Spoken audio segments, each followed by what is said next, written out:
안녕하세요. 대한민국 부동산 정보 채널 꺼비 부동산입니다. 이번 2부에서는 지난 1부에 이어서 대한민국 제3기 신도시 구축 계획에 대해서 알아보고 예상지구 현황에 대해서 분석한 자료를 같이 정리해 보도록 하겠습니다.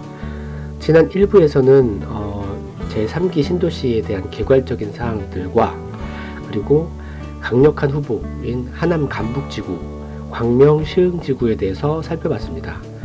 이번 시간에는 이어서 김포, 고향, 구리, 과천에 분포된 예상지구에 대해서 살펴보도록 하겠습니다.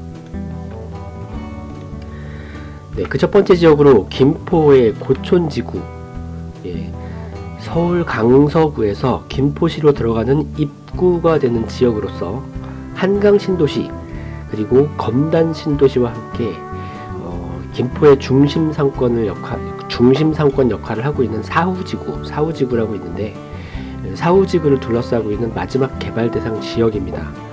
좀 더 넓게 바라보면 서울, 인천, 고양시의 중간 지점에 위치하고 있고, 한강신도시, 검단신도시, 그리고 일산신도시 한가운데 넓은 평지로 존재합니다. 한강변을 보유하고 있으면서도 서해까지, 바다까지 진출입이 가능한 해상역까지 보유한 매우 매력적인 곳입니다. 실제로 고천의 끝자락에 위치한 아라김포 여객터미널이라고 있습니다. 아라김포 여객터미널에서는 서해와 한강을 횡단하는 크루즈 유람선이 꽤 오래전부터 운항되고 있습니다. 네, 다음은 업무 인프라로 한강 MCT, 그리고 한강 시내폴리스, 그리고 복합개발사업지구에 대해서 살펴보도록 하겠습니다. 한강 MCT는 IT 그리고 엔지니어링이 주축이 된 지식사업, 그리고 영상창작, 그런 문화사업, 그리고 제조, 운송 이런 지원사업, 이런 사업들로 이루어진 복합산업단지입니다. 2020년에 기반시설 준공을 목표로 하고 진행 중에 있는데요. 특히 부지 내 구성을 준비하고 있는 원화도월드는 거대한 어린이 체험형 테마파크입니다. 수천 개의 일자리를 창출할 예정이고요. 또 7천여억 원의 경제이익이 발생한다고 합니다. 그리고 김포대학교 캠퍼스가 부지 내에 위치하게 되는데요. 아직 확실한 윤곽은 나오고 있지 않지만 점진적으로 추진되고 있는 모양새입니다. 다음으로 한강 시내폴리스는 한강 MCT에서 한강변 아래쪽으로 복합 산업 중심지 한강 시내폴리스가 준비 중입니다. 지방정부의 강력한 의지를 볼 수 있는 사업인데요. 원래는 주거 중심의 개발 사업이었으나 일반 산업단지로 변경해서 본격적으로 추진하고 있습니다. 주거 상업, 그리고 복합시설과 산업시설로 구성이 되는데, 그 중에서 업무 인프라인 산업시설이 약 50% 이상을 차지하고 있습니다. 마지막으로 복합개발사업지구가 있습니다. 기존에 고촌읍에서 추진되고 있던 사업이 두 가지가 있었는데, 그 두 가지 프로젝트의 연장선이라고 볼 수 있습니다. 김포 전철이 새로 만들어지면서 신규로 생성된 고촌역의 역세권 개발 사업과 또 의료 중심의 복합단지 구성 사업이 있었는데, 그 두 개의 사업이 복합개발사업지구 사업으로 부활을 해서 진행 중에 있습니다. 그리고 김포지역 교통에 대해서 살펴보도록 하겠습니다. 김포지역 교통의 제일 큰 화두는 역시 골드라인, 김포도시철도입니다. 공식 명칭이 골드라인이 됐어요. 이름같이 공개된 열차도 이렇게 금색인데 수도권 동부의 골드라인으로 발전하게 될지 굉장히 기대가 되고 있는 라인입니다. 올해 개통을 하려고 했는데 다소 지연이 돼가지고 내년 2019년 7월에 개통을 목표하고 있습니다. 시승식이 이미 지난달에 진행이 됐고요. 시험운행이 이번 달에 12월 달에 진행이 될 예정입니다. 이 골드라인이 신도시 예정부지 고촌지구를 가로질러서 가게 되어 있습니다. 고촌역과 풍무역 그 사이 지역이 바로 고촌지구인데, 풍무역부터는 김포의 중심 상업지구 사후지구고요. 그 이후로는 한강신도시까지 연결이 됩니다. 이상으로 3기 신도시 예정부지인 김포 고촌지구에 대해서 살펴보았습니다. 네, 두 번째로 고향 장항지구에 대해서 살펴보도록 하겠습니다. 장항동은 일산 호수공원을 기점으로 해서 장항 1동하고 장항 2동으로 나뉘어져 있습니다. 장항 2동이 일산 신도시와 함께 꾸준히 성장했던 것에 반해서 장항 1동은 주로 대부분 절대농지 형태로 유지되고 있었습니다. 절대농지는 어떤 이유에 있건 개인이 용도를 변경할 수 없는 상태를 말합니다. 국가의 농업 보호 의지 이런 것 때문에 농업 이외의 개발이 불가능한 상황이었던 거죠. 이런 절대농지의 용도 전환은 대규모 특히 국책의 개발 사업이 있을 때 가능한데요. 신도시 건설 또는 교통망, 인프라 건설 이런 것들이 아주 좋은 사용 조건이 아닐까 싶습니다. 네, 업무 인프라를 살펴보도록 하겠습니다. 일산에서 가장 큰 사업 중에 하나인데 한류월드 사업이 있습니다. 한류월드는 무려 14년 전부터 계획이 됐다가 최근에 본격적으로 추진되고 있는 대규모 문화벨트 조성 사업입니다. 호텔 또는 공연장, 방송 등의 한류의 총체적인 문화융합 사업의 메카가 될 예정이고요. 지금도 방송국 및 방송시설들이 점진적으로 집결하고 있습니다. 그 옆에 바로 방송영상단지가 구성이 되고 있는데요. 방송영상단지는 한류월드 옆에 붙어있는 위치, 정말 바로 옆에 자리 잡고 있습니다. 한류월드와 방송영상단지는 시너지를 굉장히 기대하고 있는데, 올 7월에 보상사업소를 개소하면서 단지 조성을 한 단계씩 진행하고 있는 상태입니다. 네, 마지막으로 일산 테크노밸리에 대해서 살펴보도록 하겠습니다. 1기 신도시에서 양대 도시인 분당과 일산은 인프라 조성에서 각각 성공과 실패를 이루게 됐는데, 일산 테크노밸리는 이러한 균형으로 만들기 위한 북부 최고의 산업단지 조성 사업입니다. 실제 1차 판교 테크노밸리보다 좀 더 큰 규모로 산업 클러스터를 계획하고 있습니다. 테마도 4차 산업의 플랫폼을 중심으로 하고 있기 때문에 미래 산업의 전초 기지가 될 가능성이 매우 높아 보입니다. 다만 경기 북부의 고질적인 문제점이라고 할 수 있죠. 정부의 지속적인 지원이 확립될 수 있을지가 관건인데, 최근에는 남북 화해 모드 이런 조건에 의해서 갖춰지지 않을까 하고 기대하고 있습니다. 2023년에 완공을 계획하고 있습니다. 이것은 제2의 판교가 아니고 한국의 실리콘밸리가 될 수 있지 않을까 싶습니다. 그 이외에도 인프라 계획으로 공항, 장항, 공공주택지구가 있어요. 근데 공식 명칭이 청년 스마트타운인데, 고양시의 스마트타운에 대한 대단한 열정이 보이는 사업입니다. 대한민국 부동산의 가장 큰 이슈 중에 하나는 바로 GTX죠. GTX의 첫 노선 A노선 킨텍스역이 2023년에 개통됩니다.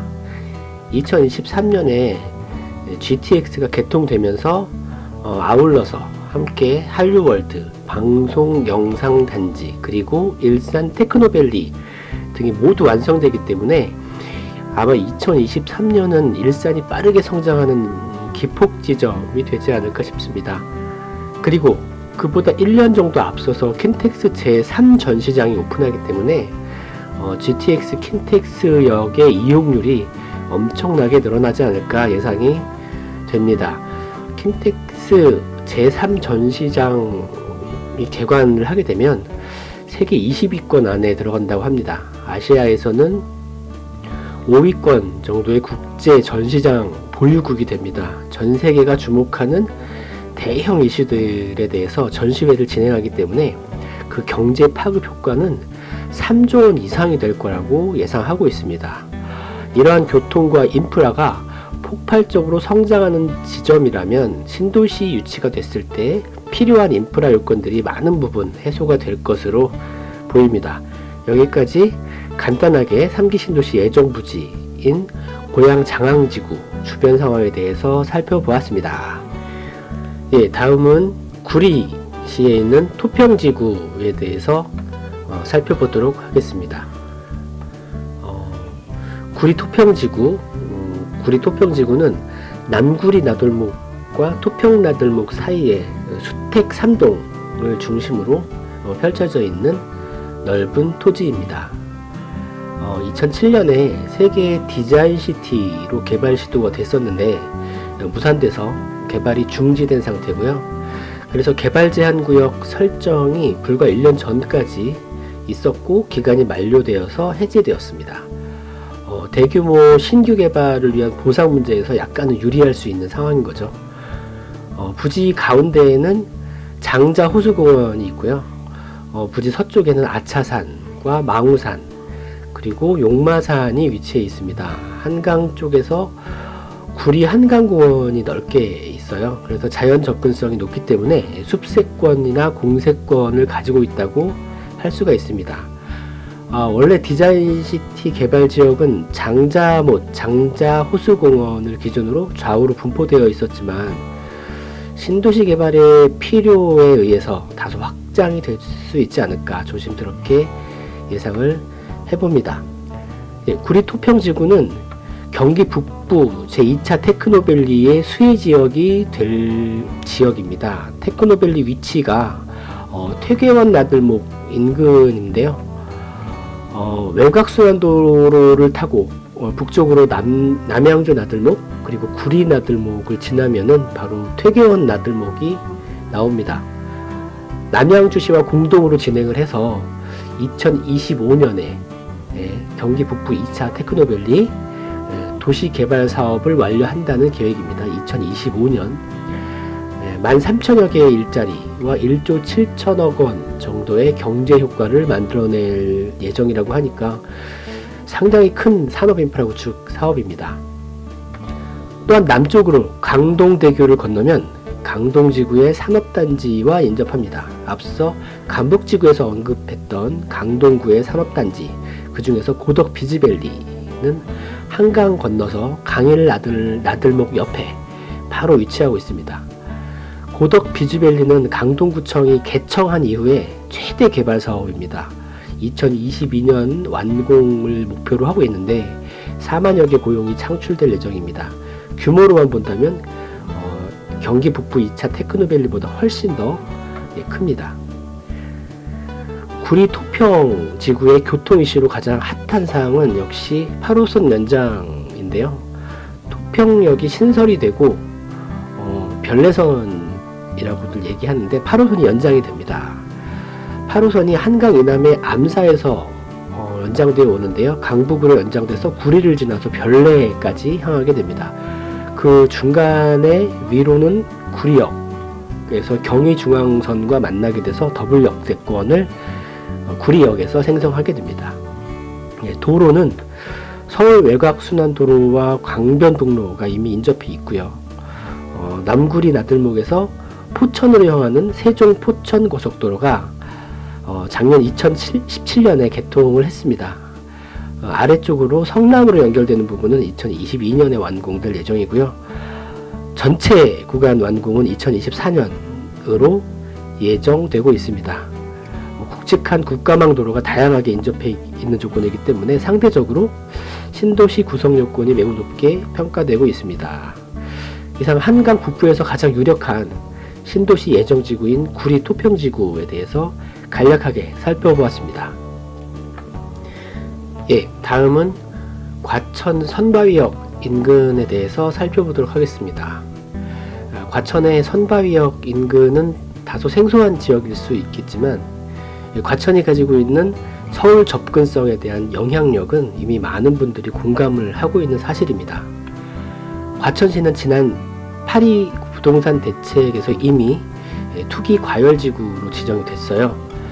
이처럼 과천시는 정부의 통제가 필요하다고 할 만큼 서울의 배후 도시로 영향력을 가지고 있습니다. 과천시는 크고 작은 계획들이 세워지고 무산되면서 오랜 시간을 보낸 곳이기도 합니다. 그 대표적인 사례가 주암지구입니다. 2016년에 과천시의 주암지구가 기업형 임대주택 뉴스테이 공급 촉진지구로 지정이 됐었으나 근본 문재인 정부 들어서 서민형 임대아파트 사업으로 방향을 전환했습니다. 2018년 초에 민간 임대주택에 대한 특별법이 개정이 되면서 속도가 붙고 있는 상태입니다. 주암지구는 약 5,600가구 정도가 들어서게 됩니다. 주암지구를 포함해서 과천 신도시 후보지구의 맞은편에 양재 RNCD 특구가 조성 중인데요. R&D는 많이 들어봤는데 RNCD 좀 생소한데 그 C는 연구개발에다가 기술 융합, 그러니까 커넥션 있죠. 커넥션이나 창업기술 생태조성, 컴퍼니, 지역사회 교류, 커뮤니티, 문화, 컬처 이런 C가 융합돼서 RNCD라고 하는 사업으로 자리를 잡은 것인데요. 15,000명 정도의 일자리를 창출할 계획입니다. 서울시에서 엄청나게 강한 의지가 있는 사업이기 때문에 거대한 업무 인프라가 구성될 것으로 기대하고 있습니다. 두 번째로 과천 정부청사가 새롭게 변모를 하고 있습니다. 과천 정부청사는 종합청사로서 중장기적으로 세종시 또는 기타 도시로 이전이 되고 있는 상태인데요. 기존의 부지와 건물 등을 그대로 활용을 해서 미국의 실리콘밸리나 중국의 중관춘과 같은 클러스터를 만든다는 정부의 의지가 있습니다. 이것도 마찬가지로 매우 큰 국책 업무 인프라 구성 사업이라고 할 수가 있겠습니다. 네, 과천시는 지리적으로 강남에 매우 근접해 있지만 교통 여건은 원활하지가 않은 케이스인데요. 강남 순환 도시고속도로가 약 1년 후에 개통이 되면서 해소가 되지 않을까 기대를 하고 있습니다. 특히 수서까지 연결되는 구간의 대부분의 교차로가 지하화를 하거든요. 그래서 굉장히 고속화를 만들어낼 수 있기 때문에 사실상 강남과 하나의 생활권으로 묶여질 가능성이 매우 높아 보입니다. 철도 부분에서는 GTX 호재가 있는데요. GTX C 노선 그 경우에는 이번에 안양이 아니고 과천역으로 선정이 되면서 수도권의 수도권 교통 인프라의 수혜 지역이 되었습니다. 북쪽으로는 양주에서부터 남쪽으로 수원까지, 향후에는 양주 위로는 경원선, 북한의 원산까지 이어지는 철로죠. 수원 아래로는 경부선으로 연결이 되게 됩니다. 그리고 마지막으로 위례 과천선 사업이 국가 시행으로 확정이 되었습니다. 굉장히 오랫동안 표류하던 사업인데 기존의 예상 노선 구간하고 좀 많이 틀린 새로운 구간이 나왔어요. 지난해 강남구하고 서초구, 그리고 송파구하고 과천시 이렇게 4개 지자체가 공동 용역으로 사전 타당성 조사를 진행을 하면서 다시금 진행에 활력을 되찾고 있습니다. 이처럼 강남 접근성이 매우 뛰어나기 때문에 어찌 보면 강남 주거의 분산이라는 정부 의도에 아마도 가장 부합되는 예정지가 아닐까 생각이 됩니다. 이상 지난 1부에 이어서 2부에 신도시 예상부지와 현황에 대해서 간략하게 정리해드리는 시간을 가져봤습니다. 시청해주셔서 감사드리고요. 앞으로도 빅데이터를 열심히 모으고 발로 열심히 뛰는 그래서 좋은 자료를 많이 공유하도록 하겠습니다. 도움이 되셨다면 구독과 좋아요를 부탁드립니다. 고맙습니다.